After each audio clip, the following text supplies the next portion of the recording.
বকেয়া ডিএ নিয়ে অপেক্ষা যেন শেষ হওয়ার নামই নিচ্ছে না বাংলার লক্ষ লক্ষ রাজ্য সরকারি কর্মচারী এবং পেনশনারদের। ইতিমধ্যে সুপ্রিম কোর্টের রায় মেনে চলতি মাসে প্রথম কিস্তির টাকা দেওয়ার ঘোষণাও করেছে পশ্চিমবঙ্গ রাজ্য সরকার।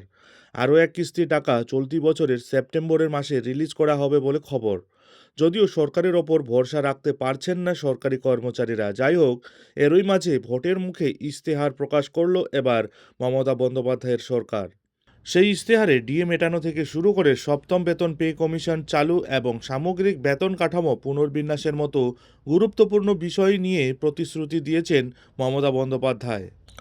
সম্প্রতি বাংলায় বিধানসভা ভোটের দিনক্ষণ ঘোষণার আগে বড় ঘোষণা করেন মুখ্যমন্ত্রী মমতা বন্দ্যোপাধ্যায়। তিনি জানান, 2009 রোপা অনুযায়ী বকেয়া ডিএ ধাপে ধাপে মেটানো হবে। এই সংক্রান্ত একটি বিজ্ঞপ্তি অবধি জারি করেছে রাজ্যের অর্থ দপ্তর। সেখানে বলা হয় 2016 থেকে 2019 সাল অর্থাৎ মাত্র 48 মাসের বকেয়া মেটানো হবে সরকারি কর্মচারীদের। বাকিটা কবে কিভাবে করা হবে তা পরে জানানো হবে। যাই হোক, এদিকে ইশতেহারে কিন্তু কেন্দ্রীয় হারে ডিএ সংক্রান্ত কোনো উল্লেখ করা হয়নি। বলা হয়েছে, যেহেতু কেন্দ্রীয় সরকারের কাছে এই রাজ্যের বিপুল পরিমাণ বকেয়া টাকা আটকে রয়েছে, ফলে বাড়ছে মারাত্মকভাবে আর্থিক চাপ। ফলে এককালীন বা বিশাল বড় অঙ্কের ডিএ দেওয়া যাচ্ছে না সরকারি কর্মচারীদের। কিন্তু সরকার ইশতেহারে সপ্তম বেতন পে কমিশন চালুর প্রতিশ্রুতি কিন্তু দিয়েছে। তবে শীঘ্রই কি লাগু হচ্ছে? বেতন এবং পেনশন কি বাড়ছে? সরকার জানিয়েছে, রাজ্যে নতুন পে কমিশন গঠন করে সরকারি কর্মচারী, শিক্ষক, পেনশনভোগী এবং অনুদানপ্রাপ্ত প্রতিষ্ঠানের কর্মীদের বেতন কাঠামোয় সামঞ্জস্য আনা হবে। এরই সঙ্গে সকল সরকারি কর্মচারীদের মন জয় করার স্বার্থে ডিএ ছাড়াও একের পর এক কাজ করছে রাজ্য সরকার।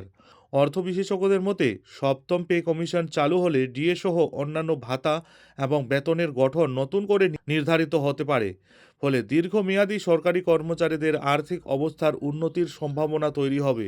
এদিকে কদিন আগে রাজ্যে প্রচারে এসে সপ্তম বেতন কমিশন চালু করার প্রতিশ্রুতি দিয়ে গিয়েছিলেন অমিত শাহ। তারপরই এবার তৃণমূল সরকারের এই ঘোষণা। ইশতেহারে জানানো হয়েছে, রোপা 2009 অনুযায়ী বকেয়া ডিএ ধাপে ধাপে মেটানো হবে। কথা এমনিতেও ভোট ঘোষণার আগেই টুইট করে জানিয়েছিলেন মমতা বন্দ্যোপাধ্যায়। এ ব্যাপারে নবান্ন বিজ্ঞপ্তিও জারি করেছে। তবে ইশতেহারে কোথাও কেন্দ্রীয় হারে ডিএ দেওয়ার কথা বলা হয়নি, বরং সরকার যে নিজেদের আর্থিক সীমাবদ্ধতার মধ্যে থেকেই এই সমস্যা মেটাতে চাইছে সেটাই কিন্তু স্পষ্ট করা হয়েছে। ইশতেহারে আরও ইঙ্গিত দেওয়া হয়েছে, প্রশাসনিক কাঠামোকে আরও কার্যকর করতে নতুন ব্যবস্থা নেওয়া হবে। পরিষেবা প্রদানের গতি বাড়ানো, অভিযোগ নিষ্পত্তি দ্রুত করা এবং কর্মক্ষমতা বাড়ানোর জন্য একটি বিশেষ ডেলিভারি ইউনিট গঠনের কথাও বলা হয়েছে। অর্থাৎ সরকারি কর্মচারীদের কাজের ধরনের কিছু পরিবর্তন আনার বার্তা দেওয়া হয়েছে। রাজনৈতিক মহলের মতে এই ইশতেহারে সরকারি কর্মচারীদের বার্তা দ্বিমুখী। একদিকে আর্থিক সুবিধার প্রতিশ্রুতি, ডিএ বকেয়া ও পে কমিশন, অন্যদিকে প্রশাসনিক দক্ষতা বাড়ানোর লক্ষ্য। তবে এর ফলে কর্মচারী সংগঠনগুলি কতটা সন্তুষ্ট হবে তা নিয়ে সংশয় কিন্তু থেকেই যাচ্ছে। কারণ তাদের মূল দাবি এখনও কেন্দ্রীয় হারে ডিএ, যা এই ইশতেহারে স্পষ্টভাবে উল্লেখ নেই। সব মিলিয়ে তৃণমূলের ইশতেহারে ডিএ ও সপ্তম পে কমিশন, এই দুই ঘোষণাই নির্বাচনের আগে গুরুত্বপূর্ণ রাজনৈতিক ইস্যু হয়ে উঠেছে। এখন নজর থাকবে এই প্রতিশ্রুতি কতটা বাস্তবে রূপ পায় এবং ভোটের রাজনীতিতে এর প্রভাব কত দূর পড়ে।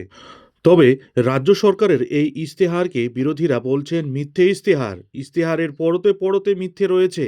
ভোটের আগে ফের মমতার ইশতেহার। বন্ধুরা, এবার আপনারাই ভাবুন, 15 বছরেও যাকে চাকরি এবং ডিএর মতো প্রতিশ্রুতি দিতে হচ্ছে, সেই সরকারকে মানুষ কি বলবে? 15 বছর ধরে রাজ্যে ক্ষমতায় থাকা সত্ত্বেও ডিএ এবং চাকরি দেওয়া গেল না, যার জন্য যোগ্যরা রাস্তায় এখনও আন্দোলন করছেন। ডিএর জন্য এখনও পথে বসে রয়েছেন সরকারি কর্মচারীরা, বিক্ষোভ দেখাচ্ছেন, আন্দোলন করছেন।